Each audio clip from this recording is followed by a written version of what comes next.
When I first moved into the building, I didn't think much of it. It was old and had the kind of charm you'd expect in a place built in the early 1900s. High ceilings, narrow hallways, creaky floors. Most of the apartments were small, a bit outdated, and occupied by quiet people who kept to themselves. It was the kind of place where you could live without knowing a single neighbor, and I liked that.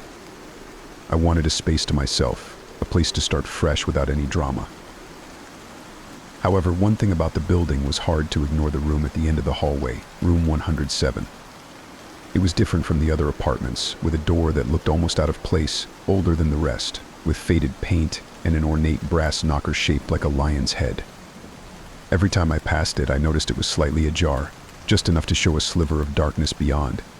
At first, I thought it was just an unused storage room or maybe an old utility closet, but there was something unsettling about it. I never saw anyone go in or out of room 107, never heard any sounds coming from inside. Yet, it was always there, at the end of the dimly lit hallway, waiting, as if it had a life of its own. I started making a habit of averting my gaze whenever I walked by it, telling myself it was just an empty room, and that I was overthinking it. Then, one evening, something strange happened. I had come home late after a long day at work, my mind still buzzing with exhaustion. As I reached my door, I noticed a piece of paper taped to it. The handwriting was shaky, scrawled in dark ink that looked hastily written. I peeled it off and held it up to the dim hallway light to read it. The note was short but unmistakably clear. _ You are invited to visit room 107 at midnight _ My heart skipped a beat. I looked down the hall towards room 107, which was as quiet and still as ever. The door was slightly ajar, just like always, but now it felt different, as though the room itself was watching me, waiting to see how I'd respond. I looked around, half expecting someone to be playing a prank on me, but the hallway was empty. The quietness of the place settled around me, pressing against me like a weight. Who would leave a note like this? And why? The building didn't have any events or gatherings. I barely saw any of the other residents, let alone had reason to receive invitations.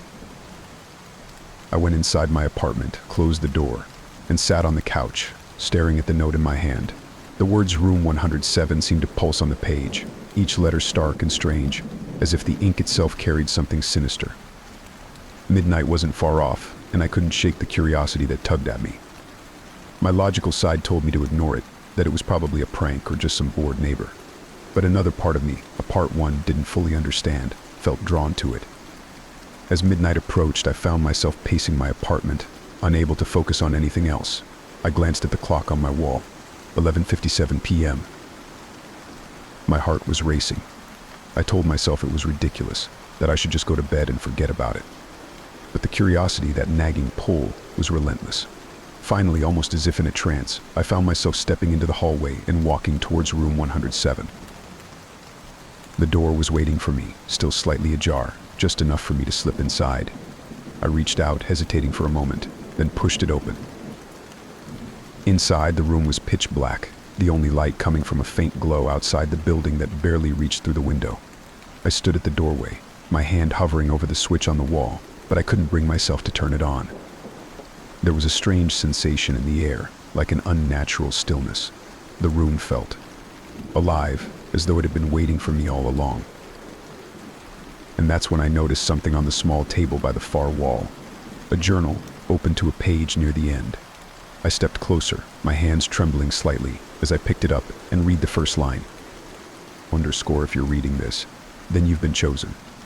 The room will remember you now, as it remembered me _ A chill ran down my spine, my skin prickling with goosebumps.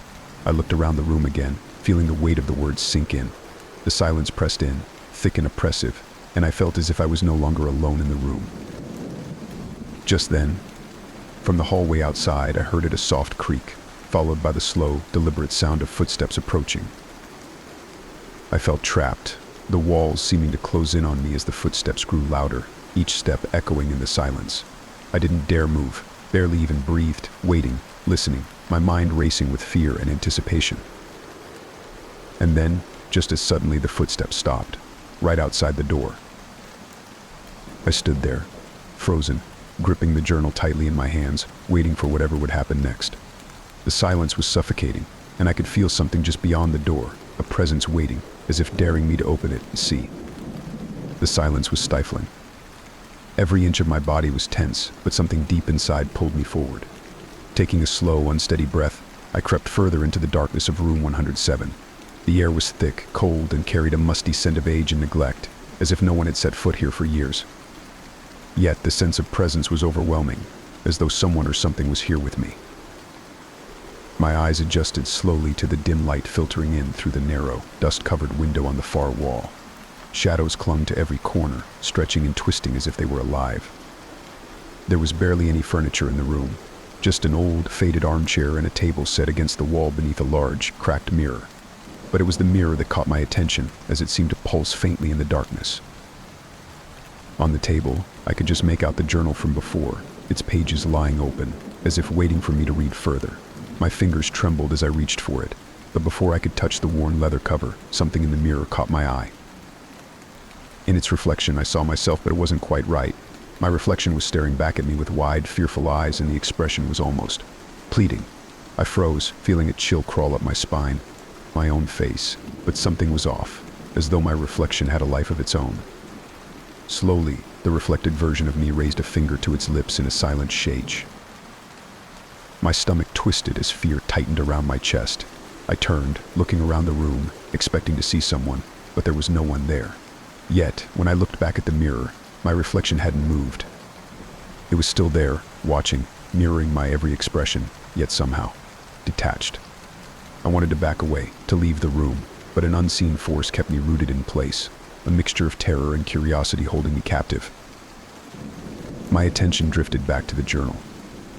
The entry I had read before, the one that mentioned being chosen, was only part of a larger passage. I leaned in closer, struggling to read the faded text in the dim light. They told me not to enter, that the room has its own memory, its own will, but I couldn't stay away. I thought I could resist its call, but the room never forgets. It sees you, it learns you, it becomes part of you. Once you enter, you're never really alone again. My hands shook as I absorbed the words, the meaning sinking in with horrifying clarity. This wasn't just a room. It was a trap, a place where reality bent, where the ordinary rules didn't apply.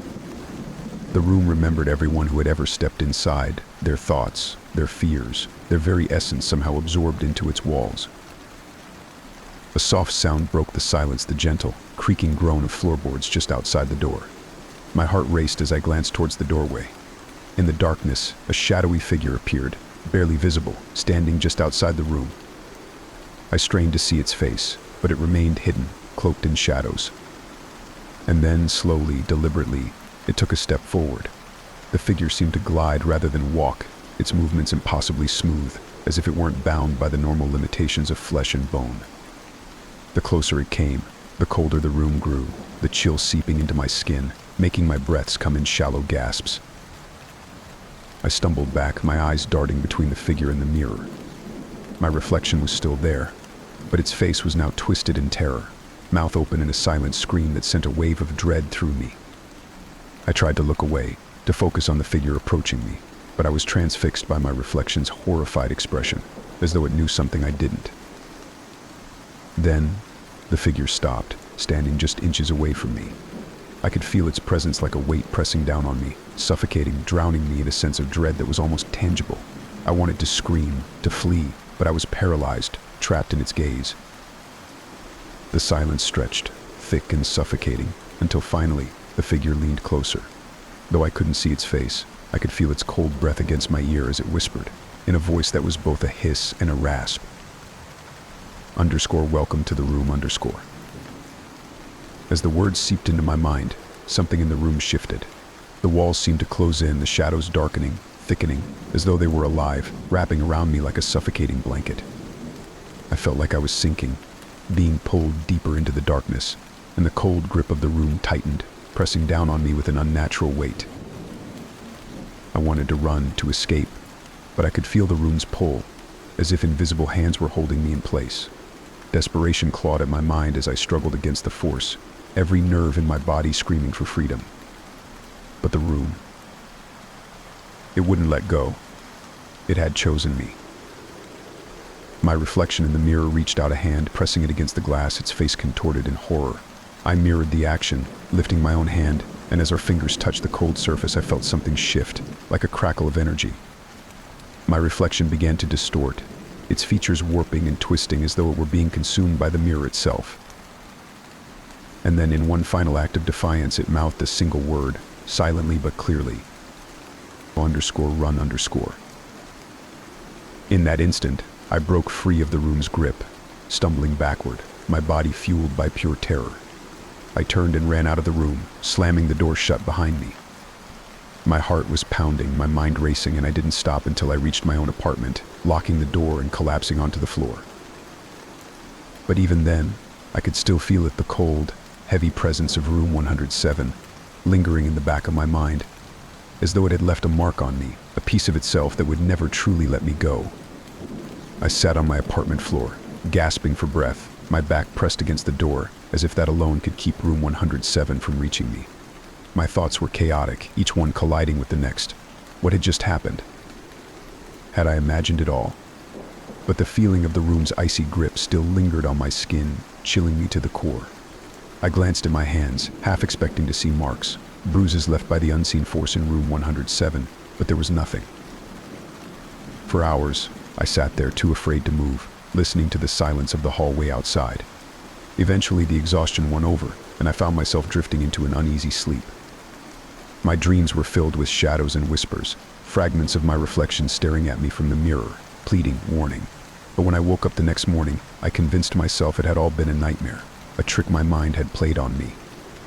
Days passed, and I tried to get back to my routine, pushing the memory of room 107 to the back of my mind. I even convinced myself that maybe it had all been some strange hallucination, that stress and isolation were taking their toll on me. But deep down, I knew that wasn't true. I could still feel the room's presence, like a dark stain on my soul, something that clung to me wherever I went. And then, one night, it returned. I was getting ready for bed when I noticed something strange. As I passed the mirror in my bedroom, I caught a glimpse of movement, but when I looked closer, I realized it wasn't me moving. My reflection was staring back at me, but the expression on its face was wrong. It looked terrified, eyes wide with panic, mouth parted as if mid-scream.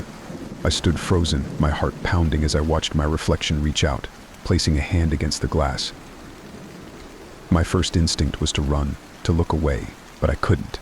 I was transfixed, trapped by the horror in my own face, staring back at me. And then, as if the mirror had its own mind, my reflection's hand slid across the glass, forming words in the foggy surface that read, "Help me." I stumbled back, my pulse racing. I rubbed my eyes, hoping I was seeing things, but the words were still there, lingering on the mirror, as if etched by some invisible hand.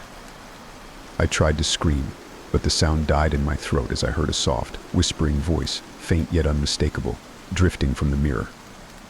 _you can't escape _.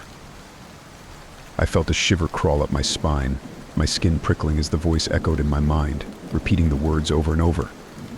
The mirror seemed to darken, shadows swirling within it, forming a shape of figure standing in the depths of the glass, its features obscured, but its eyes.